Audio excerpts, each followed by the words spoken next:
Kanchipuram వకుడా silks నాణ్యత మా ప్రాధాన్యత. మదీనాగూడ, మియాపూర్, హైదరాబాద్ లో త్వరలో శుభారంభం.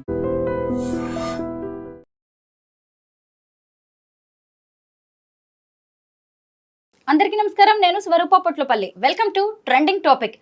Senior IPS officer VC Sajjanar betting apps మీద అలాగే వాటిని ప్రమోట్ చేస్తున్న వారి మీద నిప్పులు చెరుగుతున్నారు. ఆ మధ్య లోకల్ బాయ్ నాని, ఇప్పుడు భయ్యా సన్నీ యాదవ్ మీద ఆయన సీరియస్ అయ్యారు. ప్రస్తుతం నాతో పాటు బీజేపీ లీడర్ చీకోటి ప్రవీణ్ గారు ఉన్నారు. ఆయనతో మాట్లాడదాం. ఈ టాపిక్ గురించి ఆయన ఏమంటారో తెలుసుకుందాం. నమస్తే ప్రవీణ్ గారు. జై శ్రీరామ్. ముఖ్యంగా మీరు చెప్పండి, ఈ బెట్టింగ్ యాప్స్ అనేవి జనాలను ఎలా నాశనం చేస్తున్నాయి, ఎలా వారి జీవితాలను ఇన్ఫ్లుయెన్స్ చేస్తున్నాయి అంటారు? బెట్టింగ్ యాప్ల వల్ల ముఖ్యంగా యువత మొత్తం సర్వనాశనం అయిపోతున్నారు. యాప్స్ ఇప్పుడు ఆన్లైన్లో ఇప్పుడు తెలంగాణ గవర్నమెంట్ బ్యాన్ చేసింది.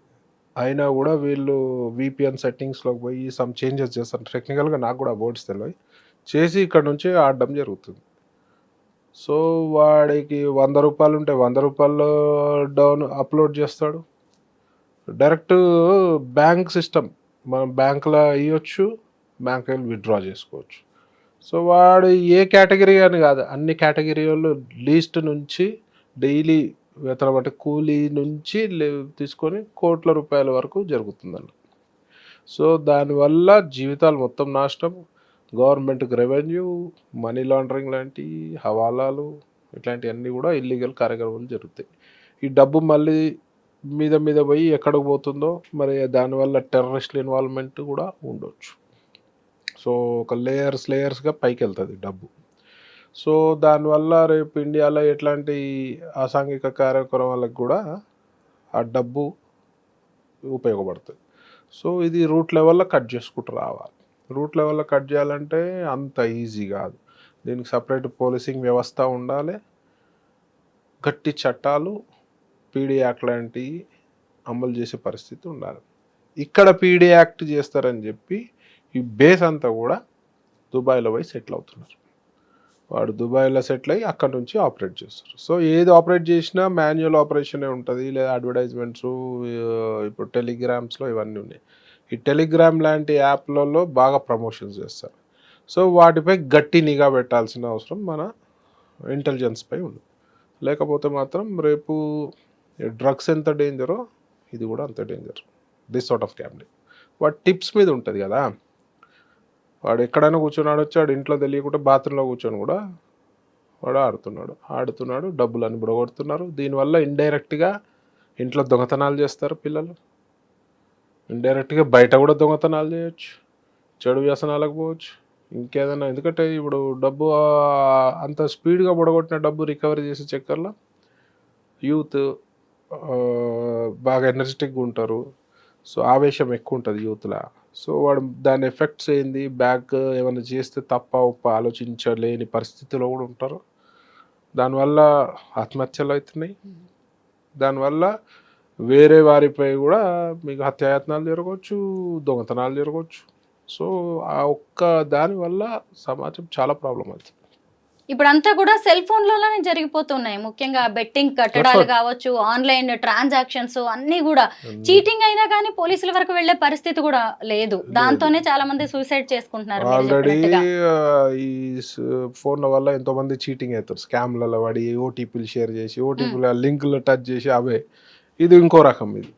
సో దీన్ని కట్టడి చేయాల్సిన, దీనికి మ్యాన్ పవర్ లేదు మన డిపార్ట్మెంట్లో. సో మ్యాన్ పవర్ దీనికి సపరేటే పెట్టాలి, దీనికి ఒక డిపార్ట్మెంటే పెట్టాలి.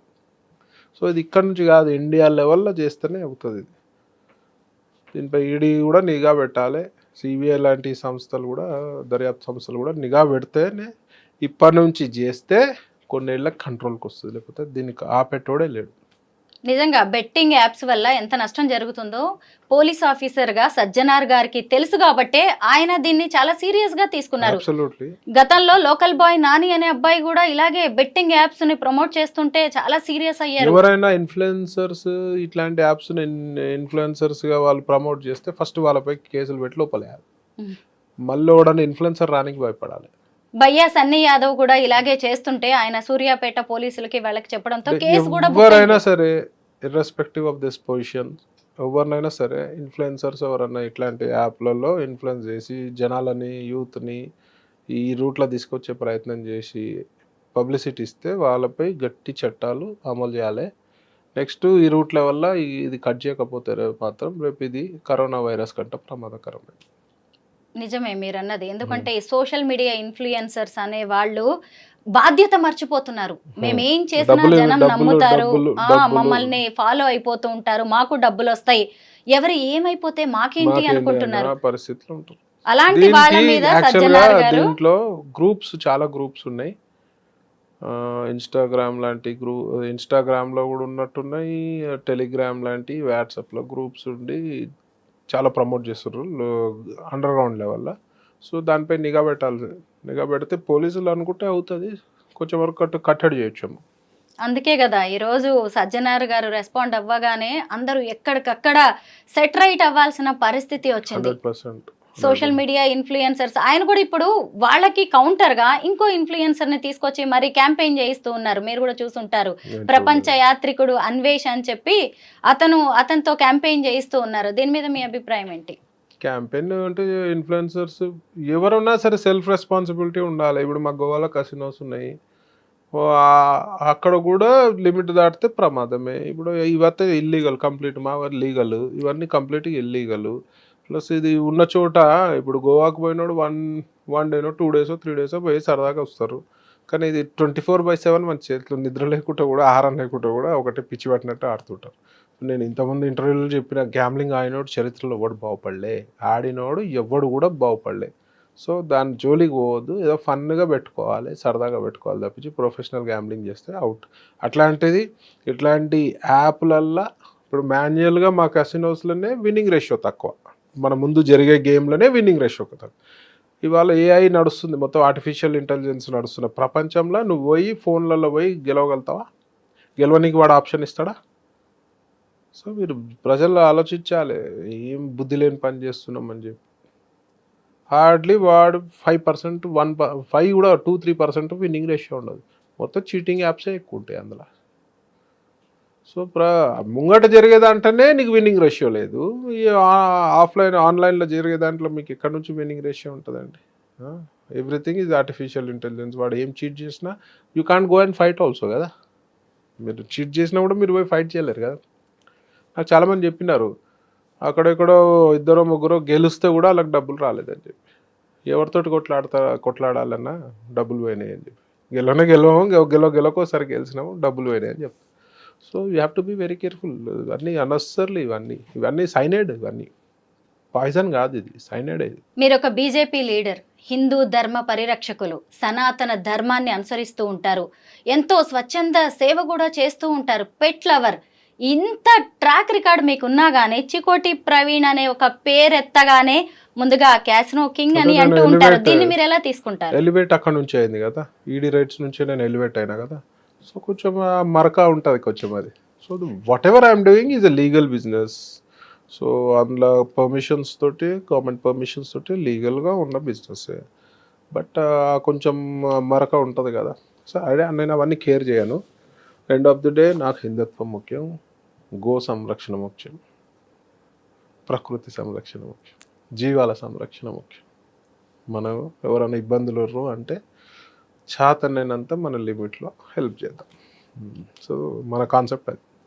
ప్రవీణ్ గారు, ఇప్పుడు బెట్టింగ్ యాప్స్ అన్నా కానీ ఈజీ మనీ, చాలా తొందరగా డబ్బులు వచ్చేస్తాయి, అలా పెట్టి ఇలా కూర్చునే డబ్బులు సంపాదించవచ్చు అని అనుకుంటారు. అలాగే క్యాసినో కావచ్చు, జూదం లాంటివి కూడా దాదాపు అలాగే ఉంటుంది. చాలా మంది మైండ్ సెట్ అదంతా కూడా మైండ్ గేమ్.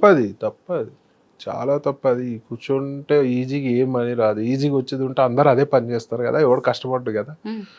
డైలీ లేబర్ చేసే వాళ్ళు కూలీవాడు కూడా నాకెందుకు హ్యాపీ కూర్చొని అలా కూర్చొని తినొచ్చు అనుకుంటారు కదా. అది కాదు, దేని కష్టం దానుకుంటుంది, దేని హెడేక్ దానుకుంటుంది.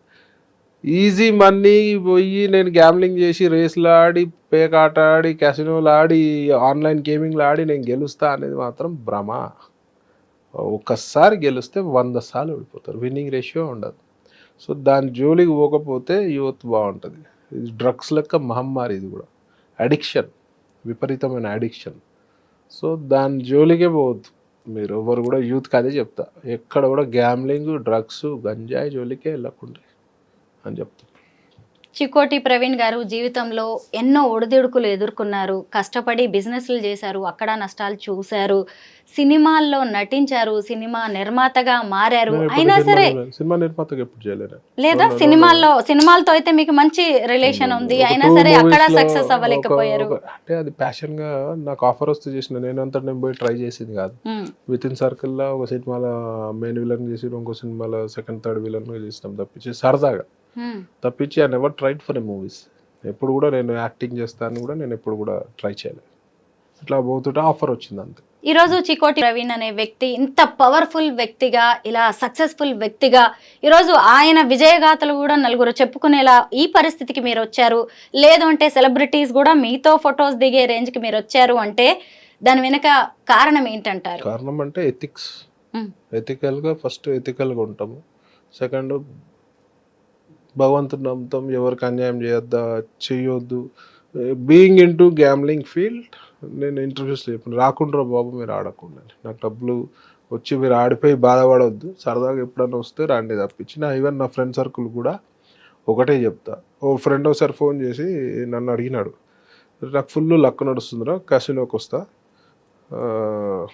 సమ్ చిప్స్ చెప్పు నాకు అని. అరే నీకు బ్యాడ్ లక్ ఉందిరా అన్నాను. ఎందుకంటే నీకు ఆలోచన వచ్చిందంటేనే నీకు బ్యాడ్ లక్ స్టార్ట్ అయినట్టు. కసినోకి వచ్చి ఆడి గెలుస్తా అనే ఆలోచన వచ్చిందంటే నీకు బ్యాడ్ లక్ స్టార్ట్ అయినట్టు.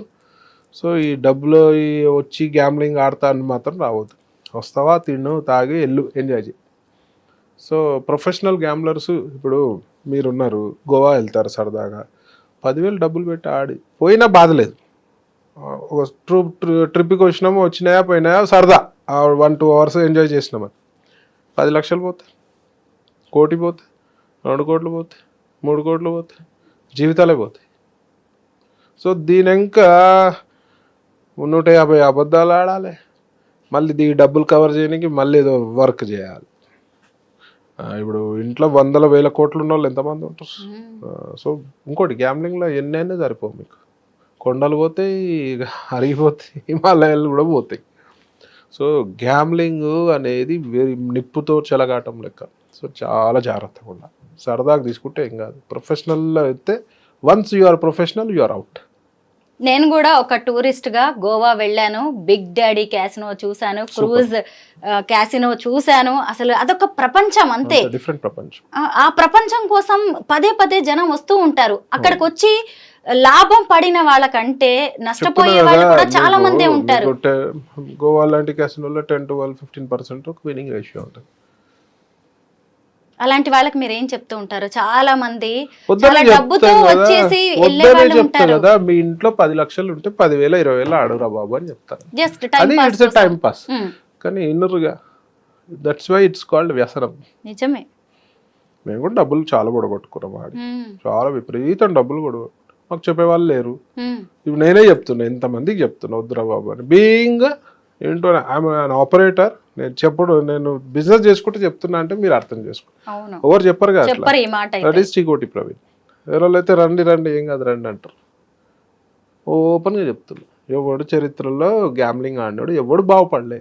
Let it be race, let it be cricket gambling, let it be casino, let it be online game, let it be any gambling. మా దాంట్లో ఒకటి ఉంటుంది, చెప్పినోడు అవుట్, ఇన్నోడే బాగుపడతాడు. బెట్టి చెప్పినోడు ఆడమంటే బెట్టి చెప్పినట్టే కదా. మీరు ఫస్ట్ లో ఆడుతూ ఉండేవాళ్ళ, ఆడుతూ ఆ బిజినెస్ లోకి వచ్చేసారా? అంతే కదా, ఆడ డబ్బులు పోగొట్టుకొని అంటే పోగొట్టుకున్న చోటే మళ్ళీ గెలిచి చూపిద్దాం అనుకున్నారా? 100%. అట్లా అందరికి ఎంతమందికి అవకాశం వస్తుంది, ఎంతమందికి లక్ ఉంటుంది. నేను తెలివే అని చెప్పాలి, లక్ అంట. ఆ టైంలో మనకు లక్ ఉంటే ఆ టైంలో మనకు ఆ థాట్ వస్తుంది. మనకట మేధావులు మహామేధావులు లేరా? మస్తు మంది. మరి జీవితంలో సక్సెస్ అయిన వాళ్ళు తక్కువ మందే కదా. సో లక్ అది. అంతమందికి లక్ ఉంటుంది, ఎంతమందికి అవకాశాలు ఉంటాయి. అకౌంట్ నిండా ఫుల్ డబ్బులతో వచ్చి ఖాళీ చేతులతో వెళ్ళిపోయే వాళ్ళని చాలా మంది మీరు చూసే ఉంటారు కదా. నేనే అట్లా వెళ్ళిపోయాను, నేనే బాధితుడిని ఒకప్పుడు. కానీ ఈ బిజినెస్ లోకి వచ్చారు. అయినా సరే మరి ఈ బిజినెస్ ని వదలకుండా మీరు ఎందుకు ఇంకా దీన్ని రన్ చేస్తున్నారు? రన్ అంటే నాది అప్పుడంత ఆపరేషన్స్ ఏం లేవు. నేను అప్పుడు డెడికేటెడ్గా ఉండే. ఇప్పుడు I mean to more of a politics, more of హిందుత్వం. అది అట్లా వదిలేసినాం దాన్ని పక్కన. అంటే దాన్ని అలా Autopilot. జస్ట్ ఒక పాత బిజినెస్ లాగా దాన్ని అలా ఇప్పుడు వదిలేసి అందులో డబ్బులు వచ్చేటివి ఉంటాయి, ఇప్పుడు వదిలేసి టోటల్గా వదిలేస్తే కూడా డబ్బులు మునిగిపోతాయి, రావు. కరెక్టే. ఎందుకంటే ఇలాంటి బిజినెస్లు కావచ్చు, బెట్టింగ్స్ కావచ్చు, ఒకేసారి వాటిని వదలడం కూడా వదలడం అంటే కష్టం. పులిపై స్వారీ చేసినట్టు, ఆడినోడైనా ఆడిపించేటోడే. పులిపై స్వారీ దిగితే పులి తినేస్తుంది, నడుస్తూనే ఉండాలి. ఈ ప్రమోటర్స్ కి కావచ్చు, బెట్టింగ్ యాప్స్ వాళ్ళకి మీరు ఫైనల్ గా ఏం మెసేజ్ ఇస్తారు? బుద్ధున్నోడు వేరే జీవితాలు నాశనం అయితే అవసరమే లేదు. ఎందుకు ప్రమోట్ చేస్తారు? గ్యాంబ్లింగ్ అవసరమే లేదు ప్రమోట్ చేస్తారు. గోవా, ఇప్పుడు గోవాలో ఉన్నది ఇట్స్ పార్ట్ ఆఫ్ టూరిజం అనే టూరిజం పార్ట్ ఆఫ్ దాంట్లోనే వాళ్ళు ఉన్నారు. అవును. And have you ever seen గోవాలో పోయి అపార్ట్ ఫ్రమ్ గోవా ఇండియాలో పోయి ఎక్కడైనా ప్రమోట్ చేస్తున్నారా? అక్కడ అడ్వర్టైజ్మెంట్స్ వస్తున్నాయా? గోవాలో కాబట్టి అక్కడ చేస్తారు ప్రమోట్. మేము ప్రమోట్ చేయొచ్చు కదా, ఎక్కడన్నా నేను ప్రమోట్ చేస్తున్నా? చెయ్యం కదా. సో జనాలు ఇన్ఫ్లుయెన్సర్స్ కూడా అర్థం చేసుకోవాలి, ఇట్లాంటి very dangerous, it's very harmful for society, for India. అంటే మిమ్మల్ని మీరు డైవర్ట్ చేసుకోవడానికి ఇలా హిందూ ధర్మంలో ఎక్కువగా పని చేస్తున్నారా? సోషల్ సర్వీస్ ఎక్కువ చేస్తున్నారా? డెఫినెట్ గా నేను షార్ట్ పీరియడ్ లో I will be quitting casinos.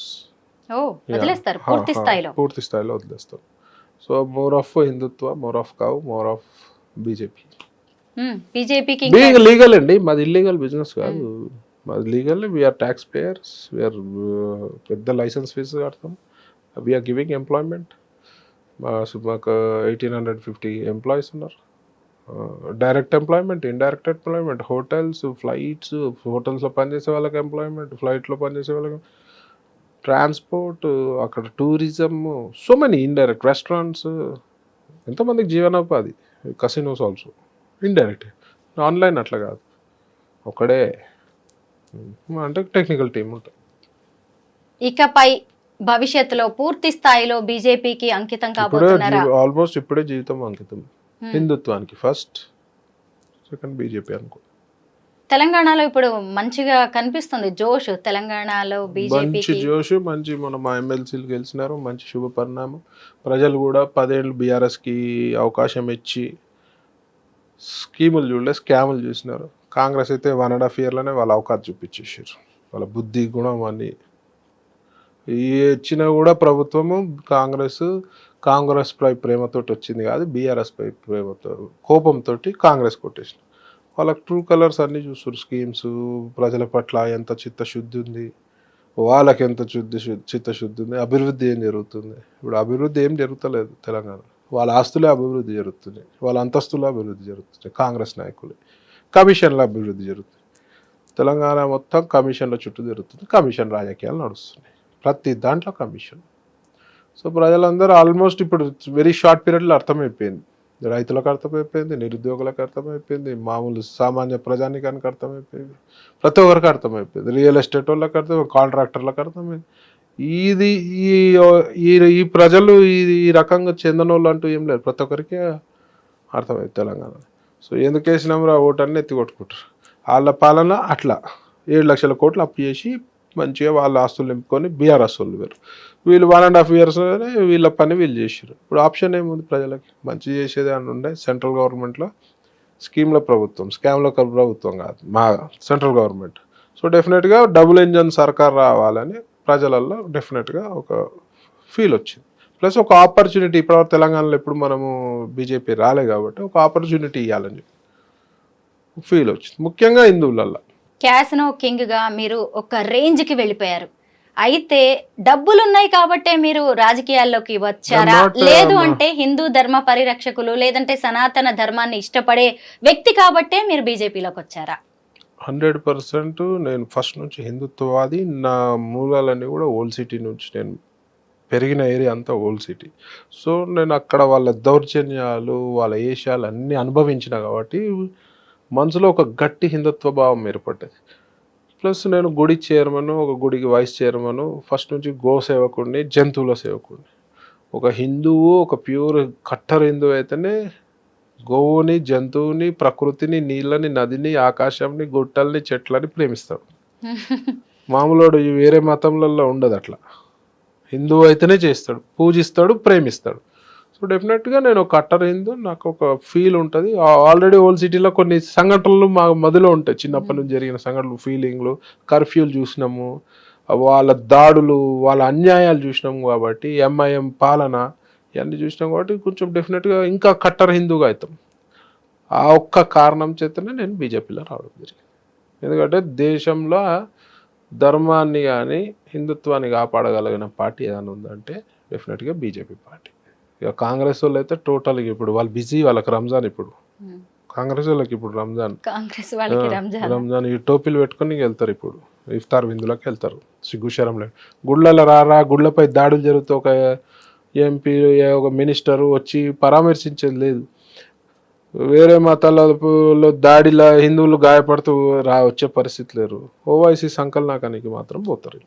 Praveen గారు, చాలా మంది యువతే ఎక్కువగా ఈ బెట్టింగ్ యాప్స్ ని వాడుతున్నారు, అందులో బెట్టింగ్ పెట్టేది కూడా యువతే. ఇప్పుడు దేశం కోసం, ధర్మం కోసం అని చెప్పి బీజేపీ చెబుతూ ఉంటది కదా, యువతకి మీరేం చెప్తారు పాలిటిక్స్ గురించి? ప్రజల సేవ, ముఖ్యంగా హిందుత్వము, గోసేవ చేయాలి. హిందుత్వం ఉంటేనే భారతదేశం బాగుంటుంది, హిందుత్వం మంచిగా ఉంటేనే మన భవిష్యత్తు బాగుంటుంది, హిందుత్వం మంచిగా ఉంటేనే మన పిల్లల భవిష్యత్తు బాగుంటుంది. హిందుత్వము మంచిగా ఉండాలంటే బీజేపీ ఉండాలి. చూశారు కదా, బెట్టింగ్స్ ఊబిలోకి వెళ్ళకండి, అలాగే బెట్టింగ్ యాప్స్ ని ప్రమోట్ చేయకండి అని అటు ఇన్ఫ్లుయెన్సర్స్ కి, ఇటు యువతకి, వాటిని ఎక్కువగా బెట్టింగ్స్ వైపు మొగ్గు చూపుతున్న వాళ్ళకు కూడా చికోటి ప్రవీణ్ గారు చెబుతున్నారు. ఆయన ఒకవైపు క్యాసినో బిజినెస్ లో ఉన్నా గానీ ఇది మంచిది కాదు, ఎవరి జీవితాలను ఇది బాగు చేసేది కాదు అని ఆయన చాలా క్లియర్ కట్ గా చెప్తున్నారు. ఇంకో విషయం కూడా ఆయన చెప్పారు, తాను ఇప్పుడు హిందూ ధర్మ పరిరక్షణలో ఉన్నాను అని, అలాగే బీజేపీ ఇప్పుడు తనకి ఒక మంచి పార్టీ లాగా కనిపిస్తోంది తెలంగాణలోని ఆయన చెబుతూ ఉన్నారు. మొత్తం మీద సజ్జనార్ గారితో పాటు చికోటి ప్రవీణ్ గారి మాట వినడం కూడా ఈ విషయంలో చాలా అవసరం. Thank you so much Praveen garu. Thank you అండి, నమస్కారం.